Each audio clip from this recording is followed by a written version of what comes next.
Bonjour à tous, merci beaucoup d'être venus à cette demi-journée où j'ai l'occasion d'accueillir Michel Magny, que je présenterai par la suite, sur un sujet à cheval entre des problématiques sociétales actuelles, sur la relation entre notre société et son environnement, mais en tant qu'archéologue, j'ai essayé d'organiser un séminaire sur l'intérêt de l'approche archéologique par rapport à ces questions qui nous dépassent beaucoup plus que les disciplines de l'archéologie ne louent, sur la relation entre les sociétés et leur environnement. Donc je remercie entre autres déjà le LabEx d'avoir financé cette journée qui permet d'animer notre thème de recherche sur dynamique spatiale et environnementale et chronologique sur le temps long. Cette demi-journée se présentera en trois parties. Une première où Michel Magny fera une conférence importante sur l'Anthropocène. Je poursuivrai, où il y aura des questions juste après sa conférence, puis la mienne qui illustrera un aspect de ces questions sur des exemples auxquels j'ai pu être confronté.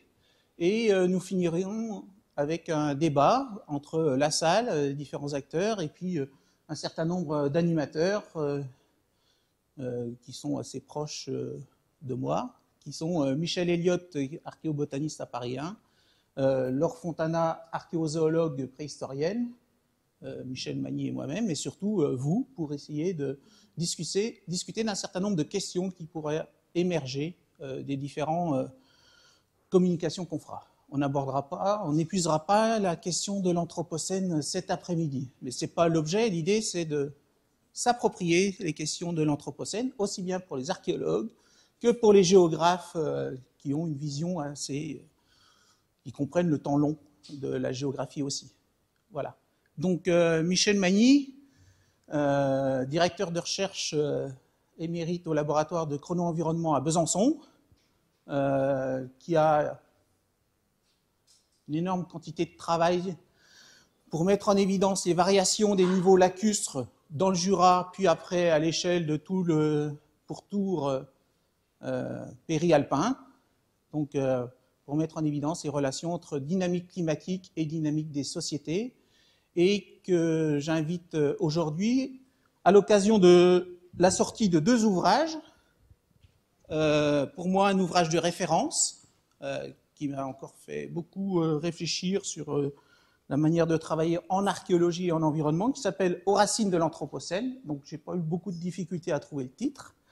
J'ai pas mis le sous-titre parce que je suis pas sûr de le partager tout à fait de la même façon que Michel. Sur une crise écologique, reflet d'une crise de l'homme. C'est un ouvrage qui pour moi est de référence, mais qui est déjà difficile d'accès parce que on me dit qu'il n'est plus que à télécharger sur Amazon, essayer de le trouver, mais je pense qu'il faut absolument lire cet ouvrage-là, qui est très important pour la définition de l'Anthropocène et beaucoup plus accessible. Donc c'est un condensé pour les étudiants pour commencer, mais je pense qu'il faut aller plus loin. Ce que sais-je sur l'Anthropocène, et je trouve que c'est très important que ce soit Michel Magny qui l'ait écrit. Il y a plusieurs façons d'aborder l'Anthropocène, et là c'est une question, une manière d'aborder l'Anthropocène qui est tout à fait accessible et qui rend bien compte de sa pensée. Je ne sais pas si je peux dire plus sur Michel.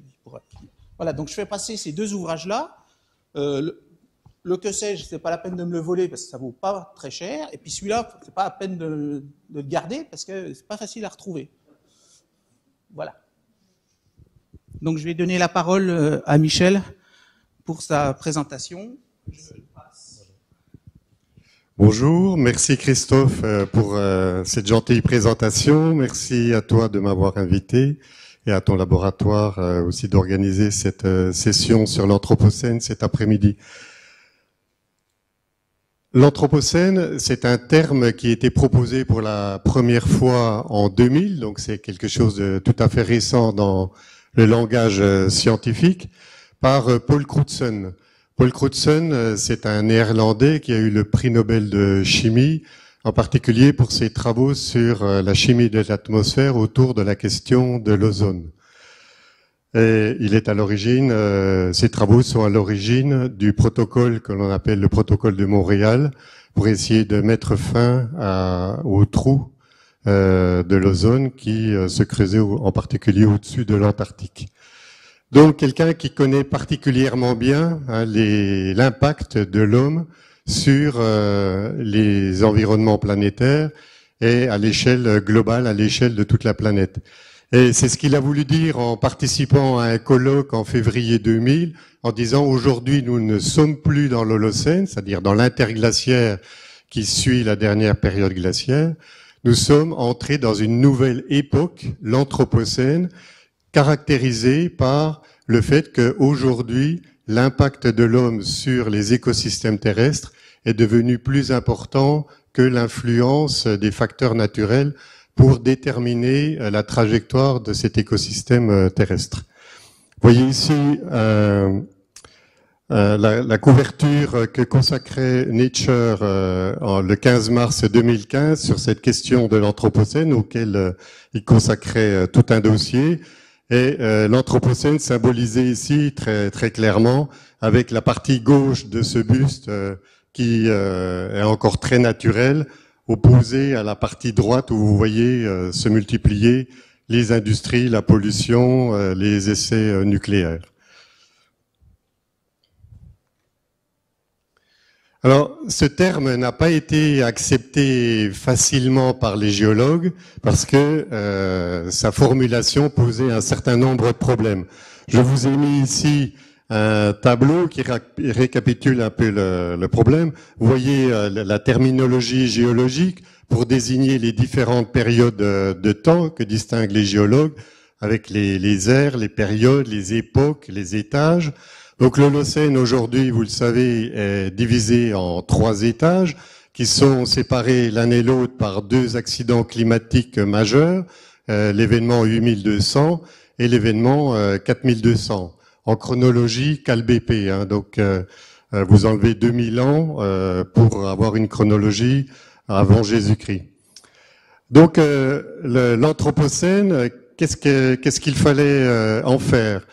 Est-ce que c'était tout d'abord juste de distinguer un Anthropocène vis-à-vis d'un Holocène, puisque quand les géologues en 1885 ont distingué l'Holocène du Pléistocène, en fait, ils faisaient un cas particulier de cet interglaciaire qui caractérise, hein, le Pléistocène est caractérisé par toute une alternance d'interglaciaires et de glaciaires. Donc pourquoi faire un cas particulier de ce dernier interglaciaire? Tout simplement, disaient les géologues déjà en 1885, parce que nous sommes aujourd'hui, l'époque contemporaine est caractérisée par le phénomène anthropique qui a une marque, une empreinte de plus en plus forte dans les environnements. Donc, est-ce que ça valait la peine de distinguer un Anthropocène une deuxième fois alors que l'Holocène avait déjà été lui-même caractérisé par un impact anthropique plus important? Donc, ensuite, certains ont proposé de faire de l'Anthropocène un étage qui viendrait s'ajouter aux trois précédents. Bon, toujours est-il que les géologues ont planché sur la question. Il y a eu un groupe de travail spécifique qui s'est attaqué à la question et qui a statué en mai 2019 en recommandant l'adoption du terme Anthropocène pour en faire une époque, donc comme c'est placé ici, et en recommandant de le faire commencer en 1950. Sachez simplement que en l'an 2000, quand Crutzen a proposé le terme d'Anthropocène, lui proposait de faire commencer cette nouvelle époque à la fin du XVIIIe siècle avec les débuts de la révolution industrielle. Et pour lui, l'événement emblématique de cette révolution industrielle, c'était la mise au point de la machine à vapeur par James Watt en 1784. Vous avez d'autres géologues qui ont proposé 1610. 1610 parce que c'est à ce moment-là que dans les courbes isotopiques de l'Antarctique ou du Groenland, on voit un creux, un minimum de gaz carbonique, parce que à ce moment-là, juste après la conquête des Amériques par Christophe Colomb, la découverte des Amériques par Christophe Colomb, la conquête du continent américain, la colonisation par les Portugais et les Espagnols en particulier, il y a eu une dépopulation énorme à grande échelle de ce continent. Sachez que c'est pratiquement 50 à 60 millions d'humains qui sont morts dans les siècles qui ont suivi. Et sur une population mondiale qui comptait à peu près 500 millions d'habitants, donc c'est pratiquement 10% de la population mondiale qui disparaît à ce moment-là, du fait du choc microbien, mais aussi des mauvais traitements par les colons européens. Et donc il y a eu une reforestation, une déprise agricole sur le continent américain qui a été tellement importante qu'elle a pompé du gaz carbonique dans l'atmosphère, provoquant un minimum aisément reconnaissable dans les courbes de l'Antarctique et du Groenland aux alentours de l'année 1610. Donc vous voyez que la recommandation faite par le groupe de travail de l'Union internationale des géologues recommande l'adoption de la date de 1950, mais d'autres aussi ont proposé 1964 qui correspond aux essais nucléaires, qui laisse une signature dans les sédiments relativement aisément reconnaissable. Alors quand on parle d'anthropocène, j'aime assez insister sur le fait que, par définition, le mot anthropocène nous invite à nous interroger non seulement sur l'impact que peut avoir l'homme sur l'écosystème terrestre, donc ce qu'on pourrait appeler une crise écologique, mais aussi sur l'histoire de l'homme lui-même, sur les sociétés. Dans anthropocène, il y a à la fois le suffixe cène qui renvoie à une question géologique, mais aussi un premier mot, anthropos, l'homme, qui renvoie aux sociétés humaines. Donc si on regarde les différents aspects de cette crise écologique, vous voyez que généralement les gens qui travaillent sur l'anthropocène les regroupent sous ces 5 rubriques plus importantes: la question du changement climatique, la chute de la biodiversité, l'anthropisation, la pollution et enfin l'explosion démographique. Quand on parle d'anthropocène aussi, c'est une invitation directe à replonger l'espèce humaine dans son histoire. Vous savez que c'est le biologiste anglais Charles Darwin qui a formulé l'hypothèse de l'évolution naturelle avec la sélection, l'évolution des espèces à partir de la sélection naturelle, et qui a proposé pour la première fois d'enraciner notre espèce dans le monde animal. Et aujourd'hui, les recherches paléontologiques, paléoanthropologiques montrent clairement comment l'homme, effectivement, est le produit de toute une évolution naturelle, de toute une évolution des espèces. Et la lignée humaine s'individualise aux environs de 7 à 6 millions dans le passé. On peut suivre, à partir de ce schéma établi par les paléoanthropologues, le buissonnement de différents groupes successifs dans l'histoire de cette lignée, et aussi la meilleure illustration de ce buissonnement darwinien que trahit cette évolution des espèces, c'est le développement de plusieurs types d'humanité, entre moins 100 000 et moins 50 000 avant nous, où on a identifié un certain nombre d'espèces. Aujourd'hui, je crois au nombre de 5, mais on peut s'attendre aussi à d'autres découvertes qui augmenteraient ce nombre d'espèces, ce nombre d'humanités contemporaines à un même moment.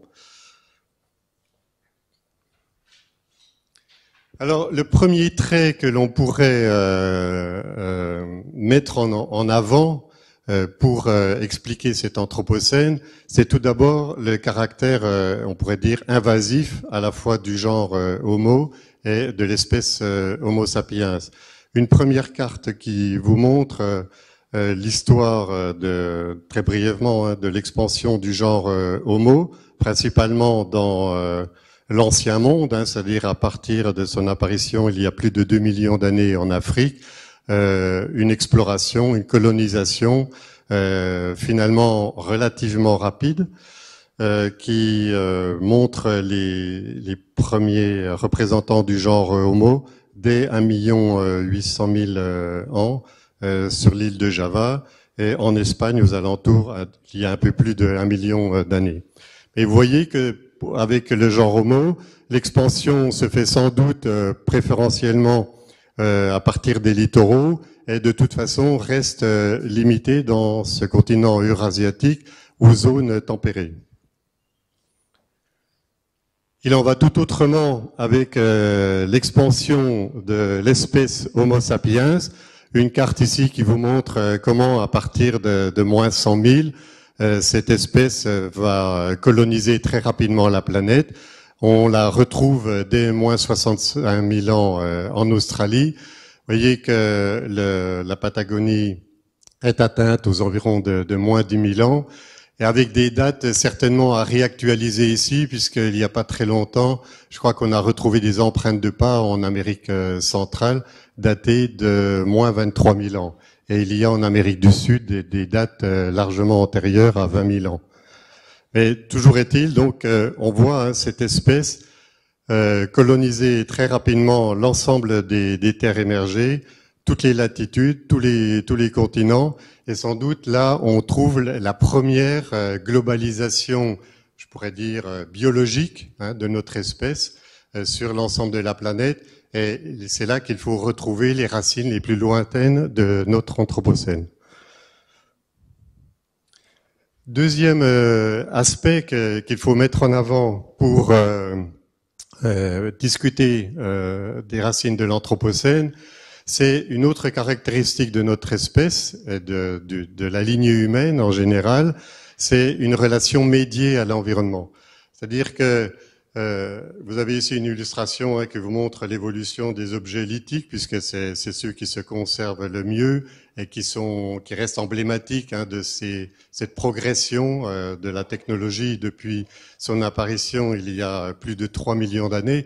En fait, l'outil n'est pas du tout caractéristique en soi de l'espèce humaine. Vous savez que on voit d'autres singes utiliser des outils, des baguettes pour fouiller dans des termitières, par exemple. Donc, il faut plutôt voir ça comme l'héritage d'un ancêtre commun que l'on partage avec d'autres singes. Mais ce qui paraît particulier à l'espèce humaine, c'est le développement relativement fort de cette technologie. On peut le voir aussi dans le temps long, quand on s'intéresse par exemple à ce que j'ai mis ici, à partir d'un premier schéma établi par De Cailleux, la succession des différentes cultures matérielles depuis le Paléolithique supérieur jusqu'à la fin de l'âge du fer. Et on voit des changements de culture matérielle qui semblent s'accélérer. Tout ça pour dire que si nous, aujourd'hui, nous avons l'impression de vivre une accélération de la technologie très forte, eh bien, à un autre rythme de temps, bien sûr, mais on peut déjà l'apercevoir dès cette période de la préhistoire.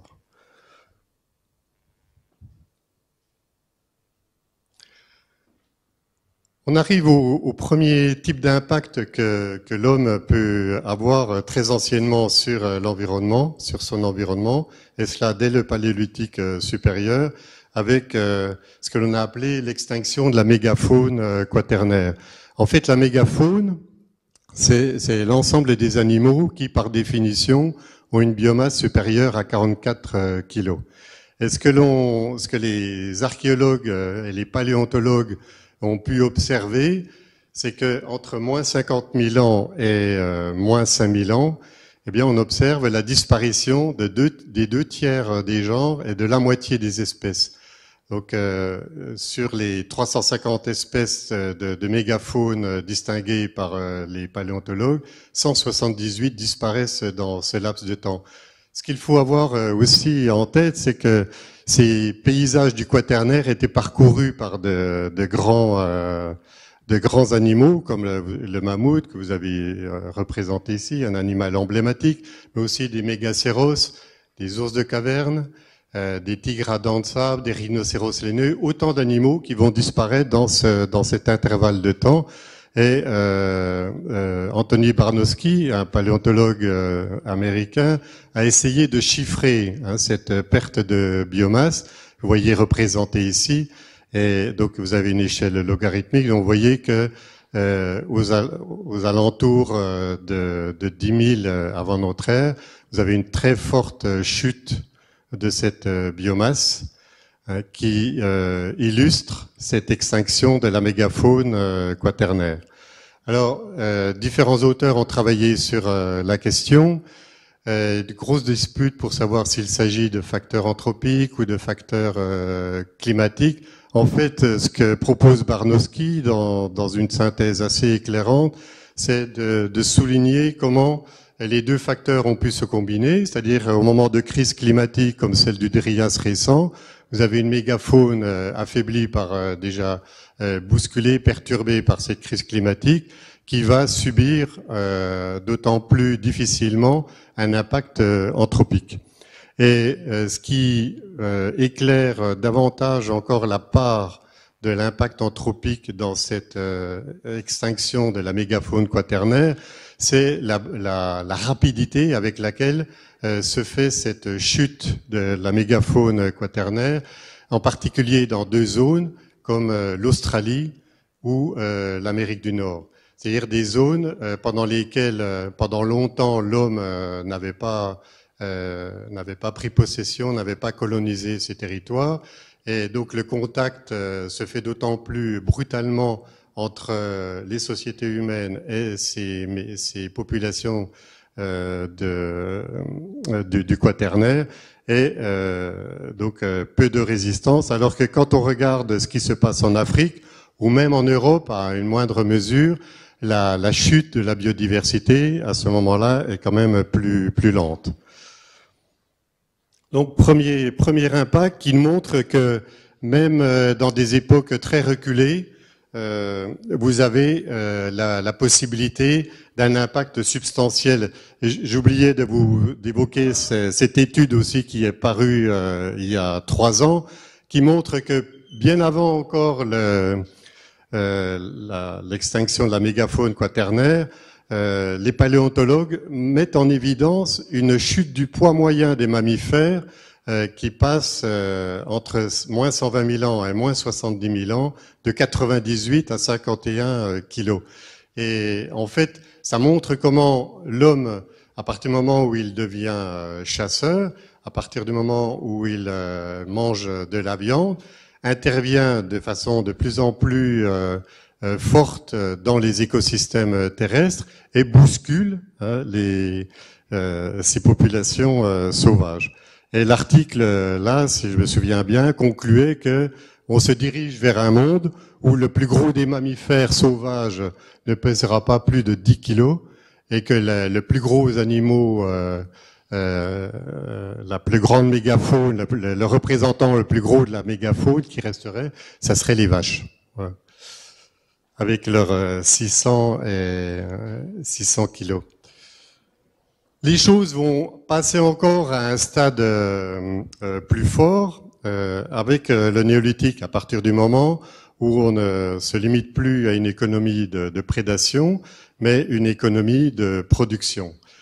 Donc ce que l'on va voir, c'est comment l'impact de l'homme, bien sûr, va se renforcer à partir du moment où il ouvre les forêts. C'est le recul du monde sauvage au profit d'une forme d'appropriation des terrains, des terres à la surface de la planète pour l'agriculture et pour l'élevage. Et donc à partir de ce moment-là, l'impact anthropique va augmenter très rapidement en puissance. On peut le suivre à travers le recul des forêts, par exemple sur le continent européen. Vous avez ici une carte qui vous montre avec les points rouges et les points jaunes l'ensemble des points documentés qui ont permis d'établir cette synthèse, qui vous montre ici en vert foncé vous avez la forêt, en vert clair ce qui est buisson, et puis ici en jaune ce qui appartient au domaine des prairies, au domaine déforesté. Vous avez ici le nombre de sites utilisés pour documenter chacune de ces périodes. Précision importante, les points jaunes qui appartiennent au bassin méditerranéen n'ont pas été utilisés dans cette étude. Simplement, si on s'intéresse à l'Europe tempérée et à l'Europe scandinave, vous voyez que à partir de 6000 avant l'actuel, c'est-à-dire moins 4000, on voit comment la forêt recule, et très rapidement à partir du Moyen Âge. Alors pas en zone méditerranéenne, parce que là au facteur anthropique s'ajoute un facteur climatique très important, avec une tendance à l'assèchement, à la méditerranéisation du climat à partir de 7000 avant nous. Autre image qui est très explicite sur l'impact qu'ont pu avoir les premières agricultures sur les écosystèmes terrestres, qui nous renvoie en Chine, avec une première carte des sites néolithiques correspondant à moins 6000 jusqu'à moins 5000. Ici, 3 millénaires plus tard, vous voyez la même carte avec l'explosion du nombre de sites néolithiques entre moins 3000 et moins 2000, avec ce que les archéologues, les géoarchéologues qui travaillent en Chine ont appelé la grande accélération chinoise précoce, qui est en particulier marquée par des accumulations sédimentaires et des accumulations de colluvions énormes, des accumulations sédimentaires dans les grands fleuves, elles aussi très importantes. D'autres données qui donnent à réfléchir, ce qu'on a pu observer dans la civilisation maya, par exemple. Il y a un collègue, Flavio Anselmetti, qui a travaillé sur un site maya et qui montre très bien comment l'impact de la déforestation et de l'implantation, du développement des cités mayas sur le territoire n'est pas directement proportionnel à la population, mais le plus fort impact sur l'environnement survient au moment où on ouvre la forêt. C'est à ce moment-là qu'il y a la déstabilisation des pentes et donc les accumulations terrigiennes les plus importantes. On peut retrouver ça aussi en Amérique du Nord, où en 3 siècles, entre l'arrivée du Mayflower à 1920, on passe d'une couverture forestière de 170 millions d'hectares à 10 millions d'hectares en 3 siècles. Donc là, vous avez quelque chose qui se passe sur plusieurs millénaires. Vous voyez avec quelle brutalité les phénomènes se passent avec l'arrivée des colons européens en Amérique du Nord. Autre élément qui nous renvoie à l'Anthropocène, toujours au néolithique, c'est comment ce que Bocquet a appelé la transition démographique agricole. On a un véritable verrouillage démographique de l'humanité. Auparavant, pendant le Paléolithique, quand on a affaire à des sociétés qui pratiquent un certain nomadisme, l'intervalle entre les naissances est beaucoup plus important que dans des sociétés qui vont se sédentariser. À ce moment-là, l'intervalle entre les naissances se réduit et on va rapidement passer à des taux d'accroissement de 2 pour 1000 qui nous conduisent à un doublement des populations à peu près tous les 350 ans. Et donc c'est à partir de cette révolution néolithique qu'on peut parler vraiment de déverrouillage démographique. Et cette échelle logarithmique permet de mettre en évidence ce qui se passe dans les plus basses valeurs. Vous voyez comment les choses vont aller très vite. On estime, c'est des chiffres approximatifs, au Paléolithique supérieur, la population globale mondiale est de l'ordre de 6 millions d'individus. En moins 6000, on passe à 10 millions. Et tout ça pour arriver à peu près au tournant de l'ère. Vous voyez qu'on est déjà à 200 millions d'habitants. Et donc, les choses vont aller très vite ensuite. Un autre élément qui pose question encore aujourd'hui, c'est comment, avec le néolithique, le changement des modes de subsistance a pu impacter avoir un impact sur le climat. Et c'est ce que l'on appelle l'hypothèse Rudiman, du nom de William Rudiman, hein, qui est un paléoclimatologue américain qui a le premier formulé cette hypothèse. Pour poser le problème, vous avez ici deux diagrammes. En bleu, vous avez l'évolution de la teneur de l'atmosphère en méthane, en partie par milliard de volume, et en gaz carbonique, en partie pour millions de volumes, avec la moyenne hein, qui montre l'évolution, soit pour le méthane, soit pour le gaz carbonique, de cette teneur de l'atmosphère dans ces deux gaz réputés comme gaz à effet de serre. Vous voyez que si on regarde la moyenne établie par Rudiman à partir des calottes glaciaires de Vostok avant l'Holocène pour les différents interglaciaires, on reconnaît très tôt au début des interglaciaires un pic de méthane ou un pic en gaz carbonique. Et ensuite, l'évolution en tendance longue, c'est une décroissance de la teneur de l'atmosphère dans ces deux gaz à effet de serre, évolution naturelle, hein, qui nous conduit à théoriquement, une nouvelle glaciation.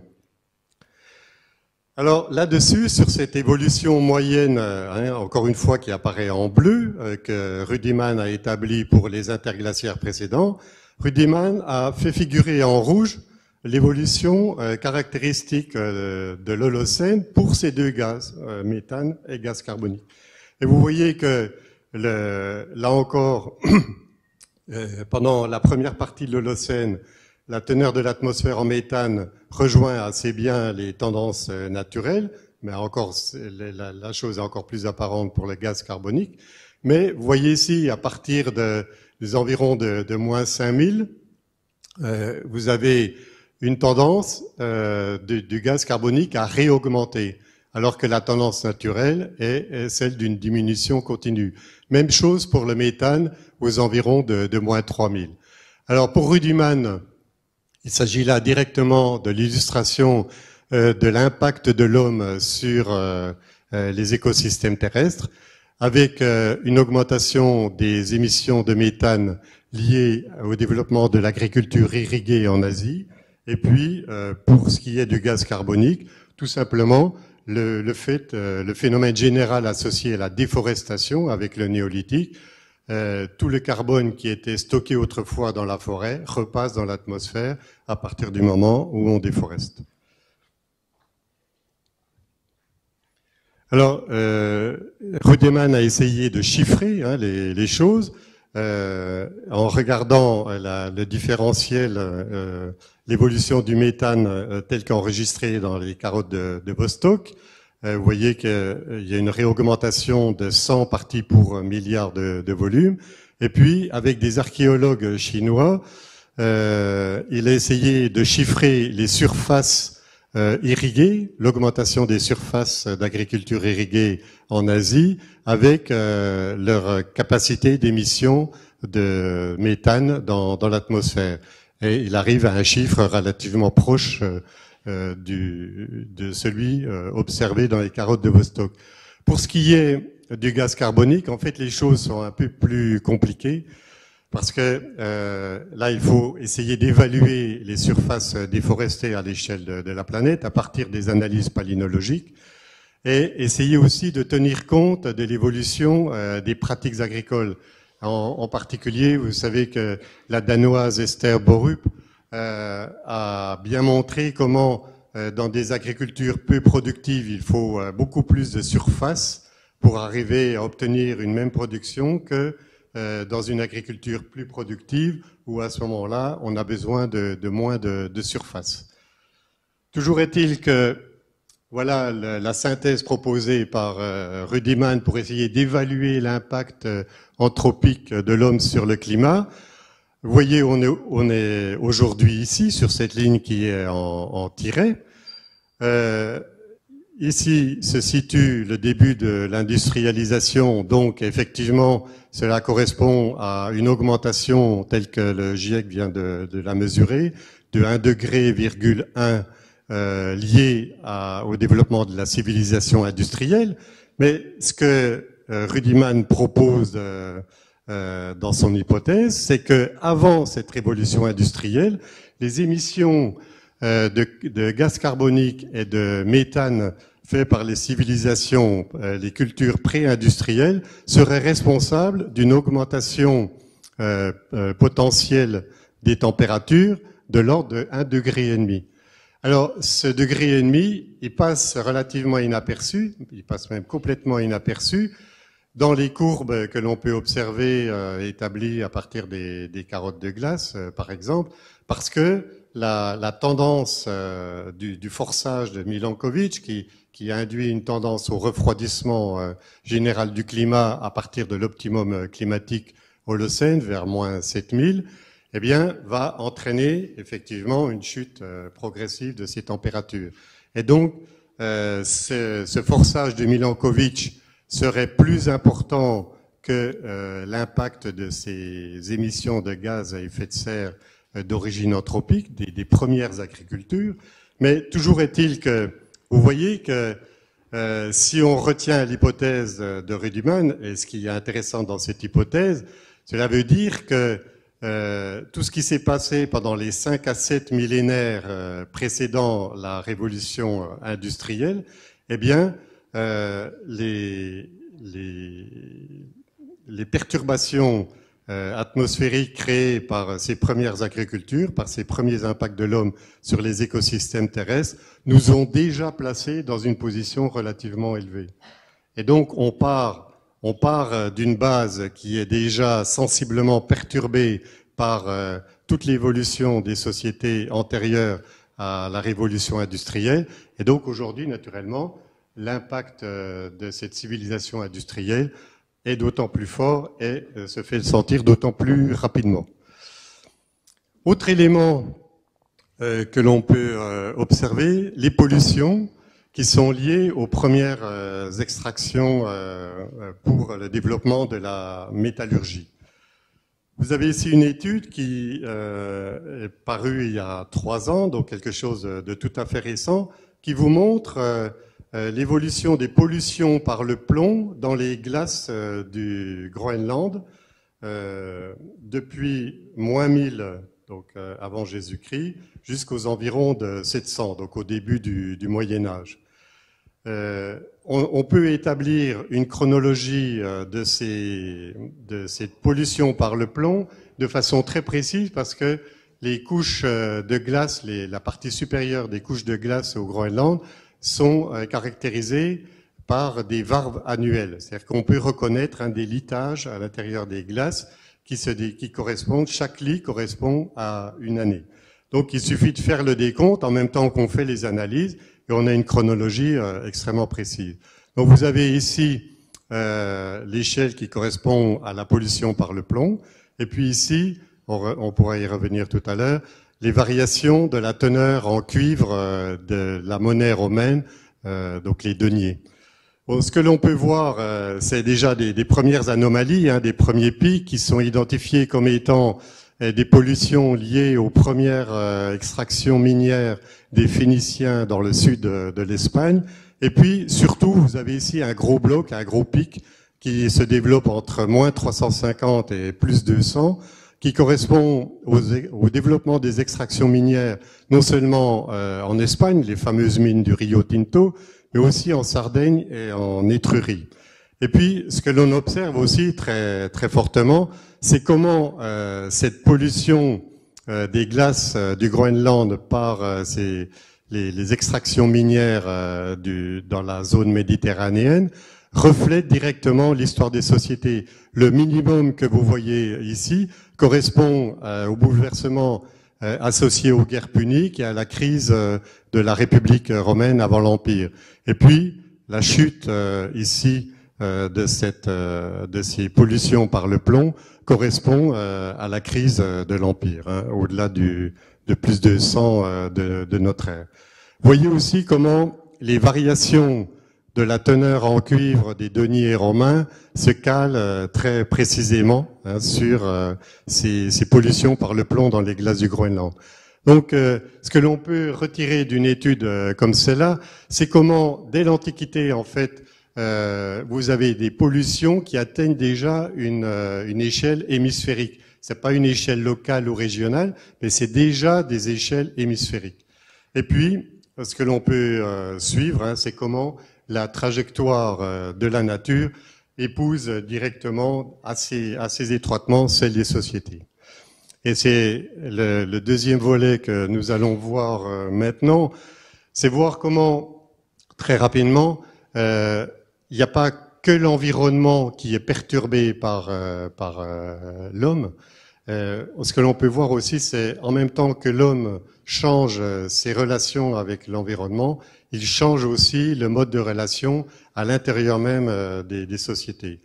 Et avec le néolithique, bon, je rejoins là les travaux de Jacques Cauvin qui avait mis ça en évidence, comment les changements du néolithique correspondaient aussi à des changements dans l'imaginaire, des changements dans les symboles mis en avant par les sociétés, et comment on voit à partir du néolithique le panthéon des sociétés prendre une forme anthropomorphe et puis se verticaliser.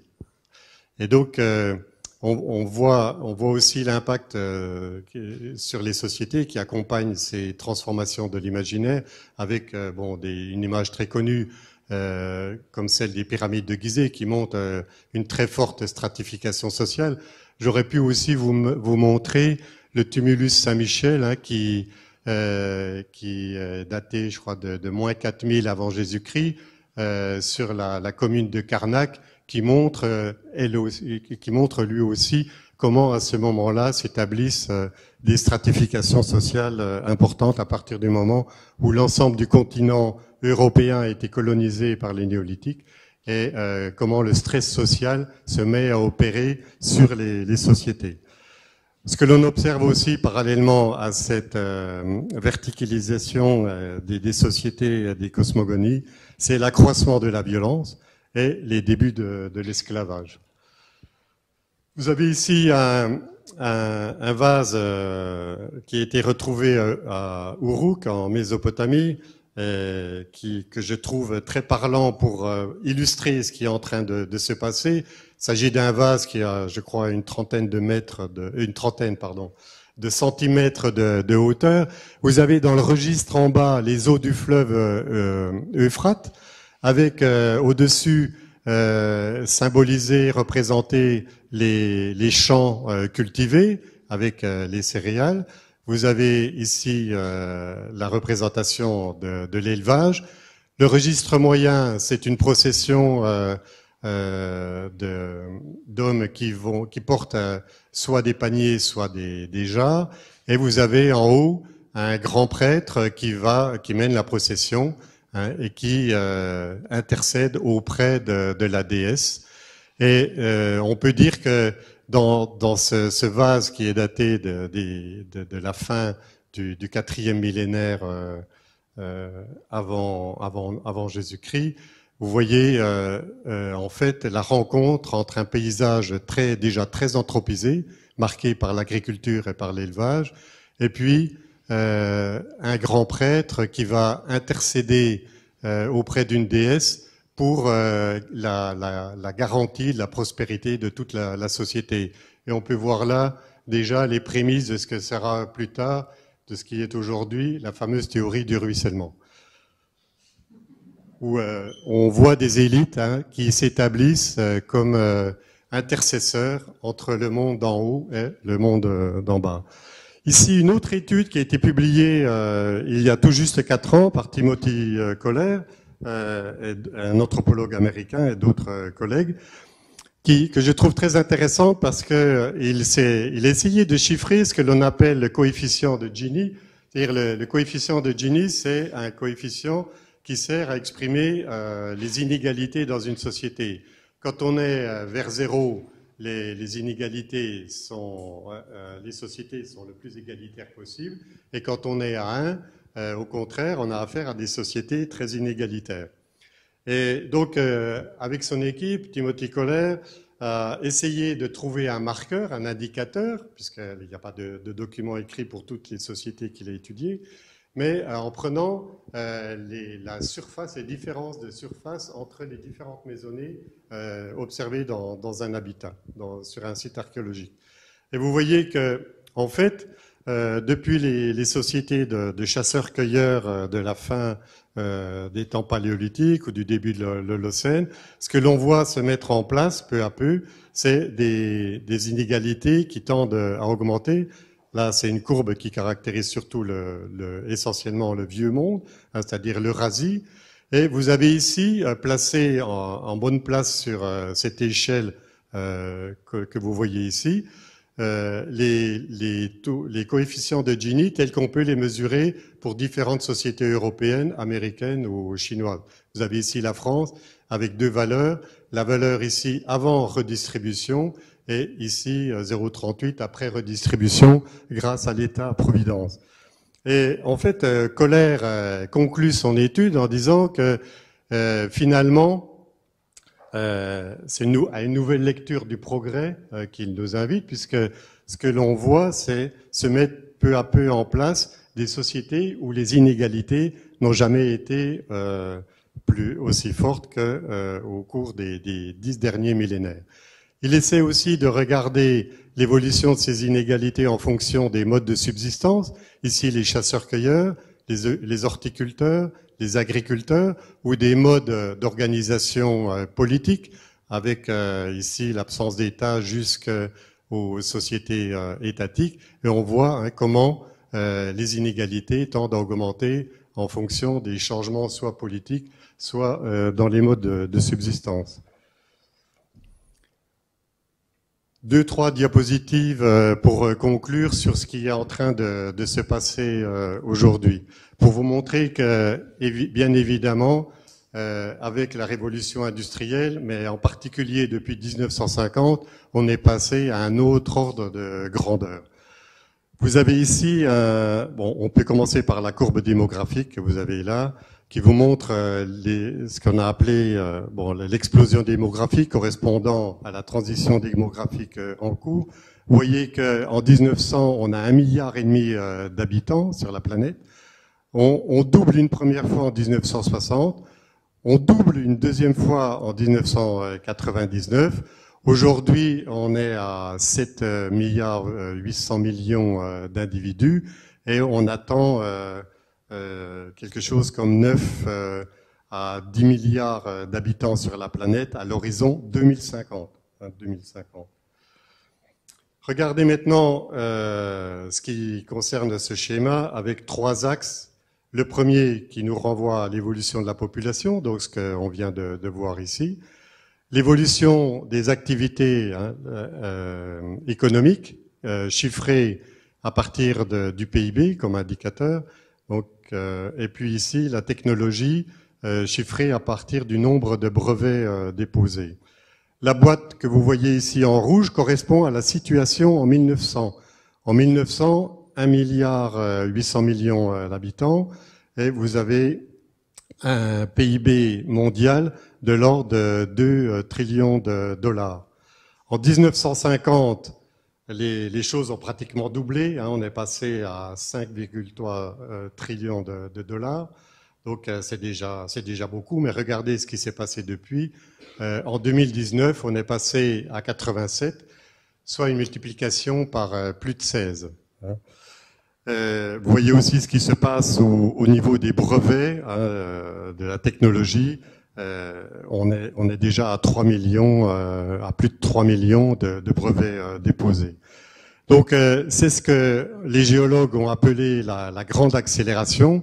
Et vous comprenez maintenant pourquoi les recommandations faites par le groupe de travail sur l'Anthropocène ont été de dire que l'Anthropocène, il fallait le faire commencer non pas avec les débuts de la révolution industrielle, mais véritablement en 1950, parce que c'est à ce moment-là qu'on constate cette enflure démesurée des activités économiques sous le double coup du capitalisme et de l'explosion démographique. Des alertes de plus en plus pressantes. Je vous ai mis ici un certain nombre de courbes qui sont repiquées d'un article publié en 2018 qui a été co-signé par 15 000 scientifiques. Il faisait suite à un premier article qui avait été publié en 1992. C'est pour ça que je vous ai mis cette année en année référence avec les pointillés rouges. Toutes les courbes montrent ce qui s'est passé après l'année 1992. Vous voyez que, excepté pour ce qui concerne l'ozone, toutes les courbes montrent une évolution qui ne s'infléchit pas malgré ces différents appels des scientifiques, et surtout qui ne s'infléchit pas malgré la stratégie du développement durable. Vous savez que c'est en 1987 que il y a la publication du rapport Brundtland qui propose qui recommande un développement équilibré entre trois piliers: la population, les sociétés, l'économie et la nature. Et en fait, si on met 1987 à peine avant 1992, vous voyez, la stratégie du développement durable, elle est inopérante. Ça ne veut pas dire qu'elle est inintéressante, mais concrètement parlant, quand on regarde ces courbes, on voit qu'elle n'a pas apporté énormément de fruits. Qu'en est-il des inégalités aujourd'hui? Vous avez ici une courbe qui est tirée du rapport mondial des inégalités publié en 2018, auquel a contribué Thomas Piketty. Vous avez cette fameuse courbe que l'on appelle la courbe de l'éléphant, qui montre l'évolution de la distribution des revenus entre 1980 et 2016. À qui a profité la croissance économique? Vous voyez que les 50% les plus bas dans l'échelle des sociétés mondiales ont capté 12% de cette croissance mondiale, pendant que les 1%, là il y a un changement d'échelle important, c'est pour ça que c'est figuré en rouge, les 1% les plus riches ont capté, eux, 27% de la croissance mondiale. Si vous allez dans le texte et que vous dépassez la figure dans ce même rapport sur les inégalités, cela veut dire en toutes lettres que les 1% les plus riches ont capté autant que les 70% les plus pauvres, et que les 0,1% du haut de l'échelle ont capté un peu plus que les 50% du bas, c'est-à-dire la moitié de la population mondiale. Donc la grosse question que l'on peut se poser, que l'on est en droit de se poser quand on parle d'anthropocène et qu'on voit de telles courbes, pourquoi détruire, à qui profite la destruction de la planète? Vous voyez aussi que c'est ce que je voulais vous montrer par cette carte qui date déjà de 2010, qui montre les différences d'empreinte écologique suivant les différents pays. Les responsabilités sont très différenciées. C'est Oxfam en particulier qui a attiré l'attention là-dessus. Les 1% les plus riches sont responsables de 15% des émissions de gaz à effet de serre. Les 10% les plus riches, 52%. Par contre, les 50% les plus pauvres, seulement 7%. Alors, je terminerai par cette diapositive qui nous renvoie à une figure qu'avait établie Alain Testard dans son livre Avant l'histoire, publié en 2012 chez Gallimard, où il montre une sorte d'arbre généalogique des différents types de sociétés, avec en A les sociétés caractéristiques des chasseurs-cueilleurs, et puis à partir du B, vous voyez les ramifications qui correspondent plutôt aux sociétés où à partir desquelles se développe l'agriculture. Donc tout ça depuis le Pléistocène jusqu'à l'Anthropocène. Donc en fait, ce que l'on peut voir aujourd'hui, c'est que les sociétés de type occidental sont en train d'imposer leur modèle sur l'ensemble de la planète, avec une disparition progressive des différents peuples de chasseurs-cueilleurs qui avaient réussi à évoluer, à se maintenir depuis la préhistoire. Et en fait, on a vu tout à l'heure que les paléoanthropologues reconnaissaient pour aujourd'hui au moins 5 espèces différentes d'humanité pour les environs de moins 100 000 avant nous. Donc l'expansion d'Homo sapiens s'est accompagnée d'une disparition des autres humanités que la sienne propre. Homo sapiens est une espèce relique des hominines à ce titre-là. Et en fait, ce qui est en train de se passer aujourd'hui, c'est une disparition des autres façons d'habiter la Terre, des autres cultures différentes de celles du modèle occidental. Et en fait, je pense que ce schéma est extrêmement important parce qu'il remet complètement en question ce schéma, mais qui a pénétré très loin dans nos cerveaux, qui vient de l'anthropologue américain Lewis Morgan, où en fait on établit une succession chronologique qui illustre l'avancée du progrès à partir de sociétés qui seraient au stade des chasseurs-cueilleurs, ensuite des sociétés agricoles, et pour finir des sociétés industrielles et hautement technologisées. Et en fait, ce que montre ce schéma, c'est que les peuples autochtones, qui représentent aujourd'hui les chasseurs-cueilleurs, sont de véritables sociétés qui ont choisi leur mode de subsistance, qui sont bien moins intéressés par le fait de l'accumulation matérielle et de la technologie que par le fait d'avoir des relations, de développer des relations sociales, où l'être est plus important que l'avoir.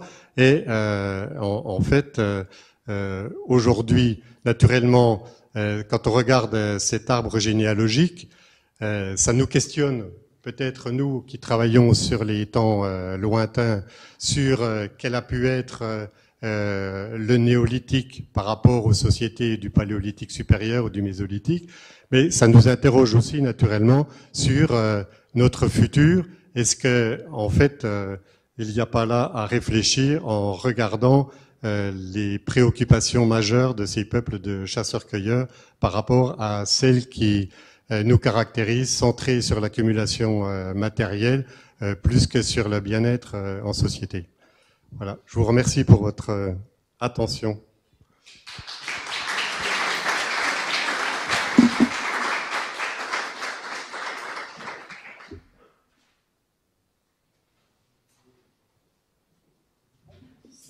Première question là, hein, on a fait le tour de beaucoup de choses, aussi bien sur l'environnement et les sociétés. Quelques questions sur l'exposé de Michel. Attends. Oui, dès qu'on parle d'anthropocène, on est déprimé. C'est souvent, mais on devrait rebondir.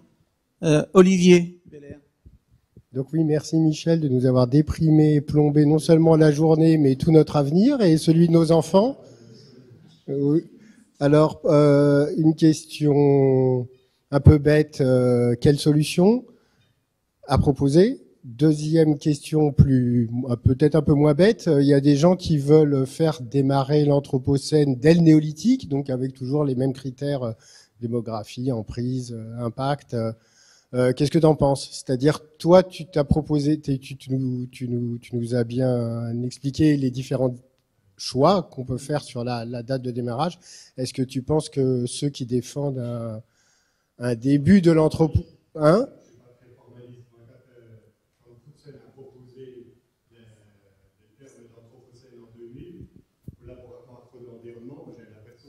Travaillé que sur l'anthropocène depuis le début. Donc, en fait, c'est clair que quand on regardait les diagrammes que l'on établissait, aussi bien palynologiques, sédimentologiques, etc., on voyait se mettre en place un impact anthropique de plus en plus fort. D'ailleurs, les collègues marseillais, eux, au niveau palynologie, ne voulaient pas s'occuper de l'Holocène. Ils disaient, c'est pas naturel, c'est anthropique, sans intérêt. Voilà. Donc, ça dit bien déjà la perception que... Donc, on n'a pas été surpris par ce terme d'anthropocène. Alors, je crois que je ne vais pas brûler les étapes. Christophe va reparler de l'affaire et donc essayer de voir de plus près cette question, quand faire commencer l'anthropocène. Mais je dirais que le problème n'est pas majeur, hein, c'est-à-dire que en fait, il faut surtout être conscient du fait que l'anthropocène existe. D'ailleurs, dans le débat terminologique qui excitait surtout les géologues, moi je les comprends très bien, hein, c'est leur discipline, ils ont besoin de formaliser de façon très étroite les choses. Ça n'empêchait pas la revue Nature, qui de publier un dossier sur l'Anthropocène alors que rien n'était statué, la revue The Holocene de faire un numéro spécial, paradoxalement, sur l'Anthropocène, toujours en 2015. Donc en fait, c'est une sorte de drapeau, moi j'appelle ça un drapeau, une bannière, sous laquelle se retrouvent tous les scientifiques de quelque discipline que ce soit humaine ou naturaliste, se retrouvent et sont conscients du phénomène et puis prêts à curieux d'étudier. Alors après, quelle solution proposer? Ça, c'est la question la plus difficile, à laquelle je me garderai de répondre, sauf, bon, je vous invite à, non pas acheter, mais à aller jeter un coup d'œil sur le dernier chapitre du Petit que sais-je que j'ai commis en début d'année, qui montre aussi comment, en fait, mais c'est pas moi qui ai formulé ces choses-là en premier, c'est en particulier des collègues du Chili, des collègues de Norvège, et des collègues anglais, comment, en fait, ils nous invitent à une révolution copernicienne de notre imaginaire. Et au lieu de placer l'économie, la priorité qui devrait être, c'est celle de l'écosystème, la préservation de l'écosystème et la préservation des sociétés. Ça, les deux communs qui nous permettent à la fois d'être humains, donc de garder notre essence humaine, et qui nous permettent d'être vivants, biologiquement parlant, d'être en vie. Et donc, à partir de là, il y a toute une cascade de conclusions, de déductions qui se font. Mais la première pirouette à faire, c'est une pirouette d'ordre culturel, c'est un changement d'imaginaire. Bon, je te renvoie aussi à la lecture de Castoriadis. C'est l'importance de l'imaginaire dans la vie sociale. Je ne vais pas répondre ou compléter, mais même si la question du démarrage de l'Anthropocène n'est finalement peut-être pas si importante que ça, sauf pour des géologues. Alors, Michel et moi, on a presque été géologues, mais c'est pas une question. Puis un géologue, il veut des dates pour pouvoir replacer des processus à l'intérieur. Ce qui paraît intéressant dans ce concept d'Anthropocène, c'est qu'on voit bien avec l'exposé de Michel qu'on ne peut pas dissocier l'analyse des sociétés avec l'analyse de l'environnement. Et donc, ça n'existe plus des environnementalistes qui disent on s'intéresse pas à ça parce que c'est que les environnementalistes ont fait. Faut juste qu'aussi dans l'analyse des sociétés, on replace l'environnement. Et ça, si on arrive à mieux comprendre les relations entre les sociétés et leur environnement, et ça passe aussi par leur imaginaire, je pense qu'on travaille dans le bon sens. Et évidemment, si on avait vu que la solution est dans la fin de l'ouvrage de Michel, je vais lire juste la fin pour savoir ce qu'on doit faire par la suite, mais on n'est que scientifique, je crois. D'autres questions? Oui. Magali Watteau.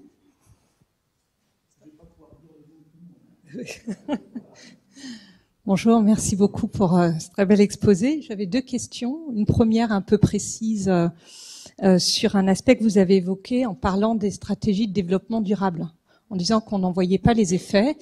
Et je me disais, en fait, ces stratégies, ces politiques, elles sont très inégalement réparties sur la planète, parce qu'il y a des pays où c'est pas du tout mis en œuvre, et nous, on est plutôt champions, enfin, plutôt en avance, en tout cas, c'est relatif. Mais du coup, est-ce que cette question de l'impact, il ne faut pas la spatialiser pour voir à l'échelle des pays qui les ont réellement mis en œuvre si ça a pu avoir une incidence? Alors, évidemment, vous travaillez à l'échelle globale du climat, mais enfin pas vous, mais ce que vous nous avez exposé.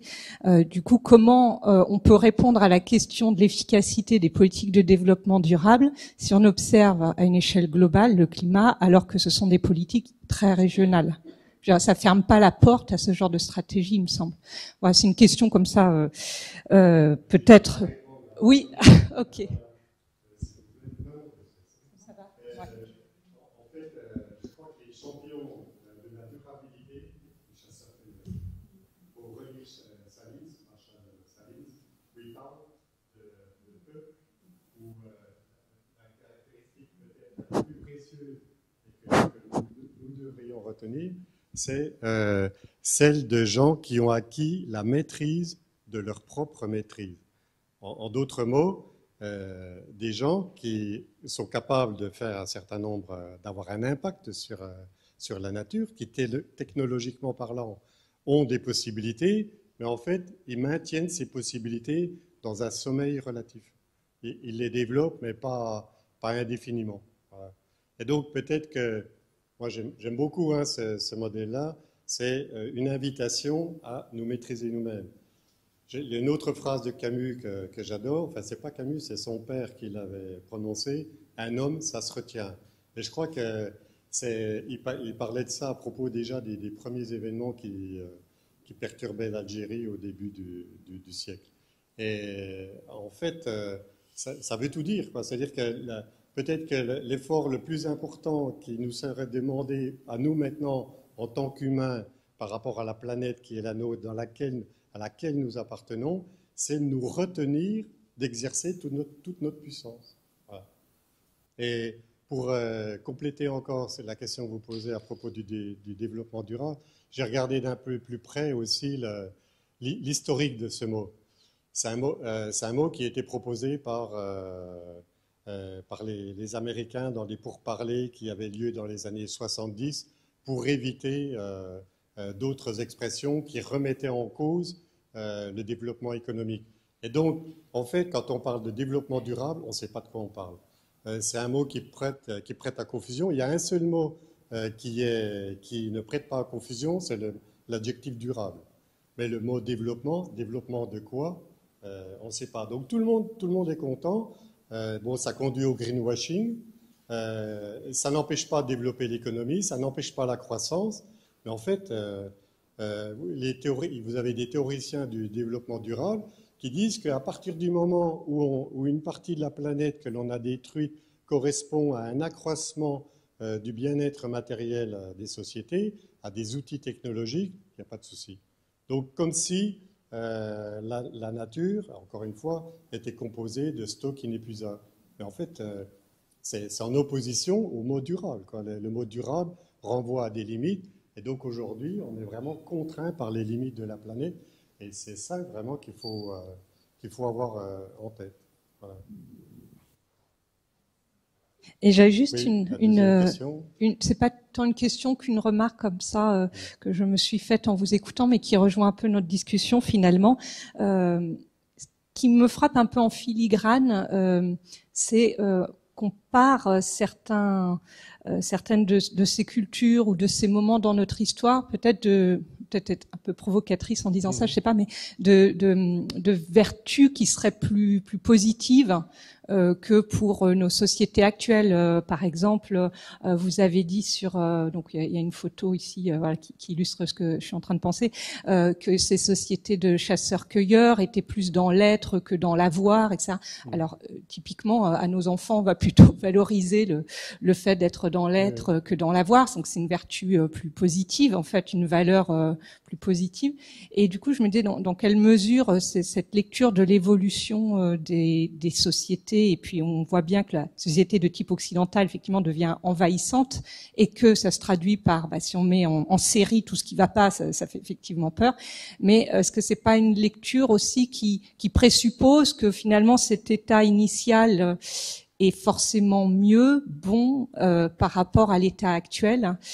Du coup, c'est peut-être important aussi d'être au clair là-dessus parce que par rapport à la question des solutions aujourd'hui, c'est sûr qu'on va pas choisir les mêmes. Ça va être ou la décroissance ou l'évolution technologique. Enfin voilà. Là, on rejoint un débat plus politique, mais rassurez-vous, je propose pas de se mettre en pagne et puis d'aller tailler du caillou. Hein, ça, c'est pas du tout. Mais disons moi, ce qui m'intéresse là-dedans, c'est la matière à penser que ça donne. Voilà. C'est ça.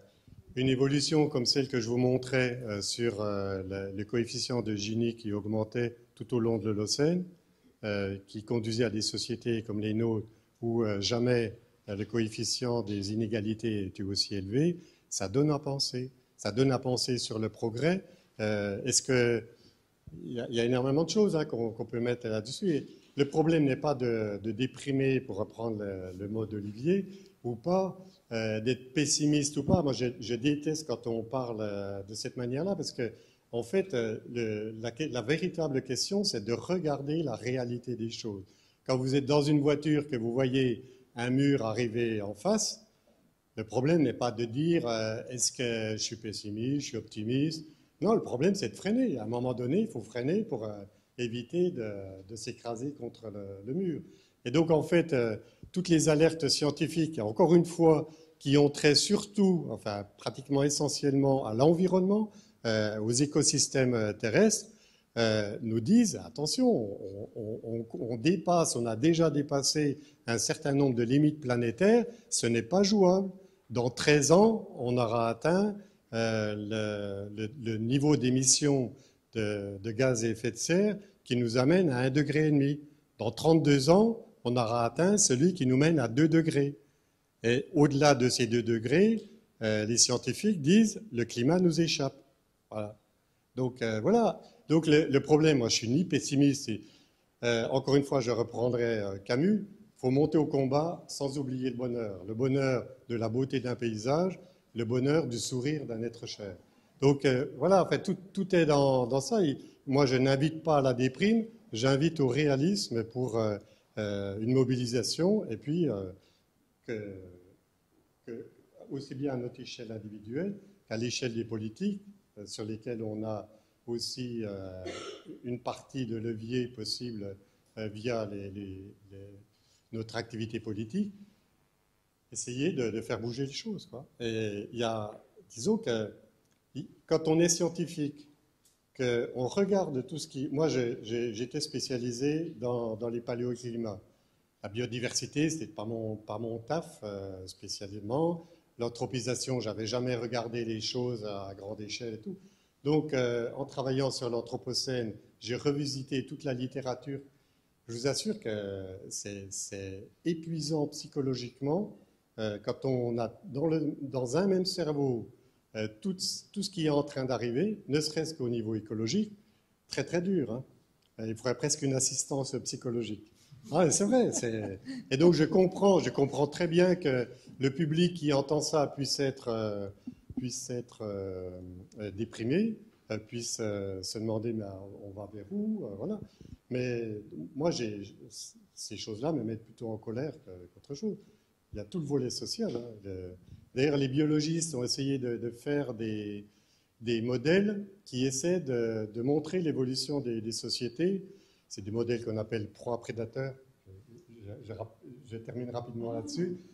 Proie-prédateur qui montrent comment, en fait, l'effondrement, parce qu'on parle beaucoup de collapsologie, l'effondrement peut survenir, bien sûr, par l'effondrement des écosystèmes terrestres qui ne peuvent plus supporter notre subsistance, mais aussi par l'effondrement des sociétés qui atteignent des niveaux d'inégalité qui ne permettent plus le fonctionnement social. Donc il y a le fonctionnement des écosystèmes, il y a aussi le fonctionnement des sociétés. Et quand on voit ce qui s'est passé, par exemple, en 2019, début 2020, avec les Gilets jaunes, pour moi, c'est une illustration très concrète, mais on pourrait parler des mouvements tout autour du bassin méditerranéen, hein, des mouvements de la faim qui ont pu survenir. En fait, on n'est pas sûr que ce qui va mettre toute la planète en branle, est-ce que ça ne sera pas plutôt des mouvements sociaux avant la perception tout à fait critique au dernier moment du dernier seuil qu'on aurait atteint vis-à-vis de l'évolution des écosystèmes terrestres.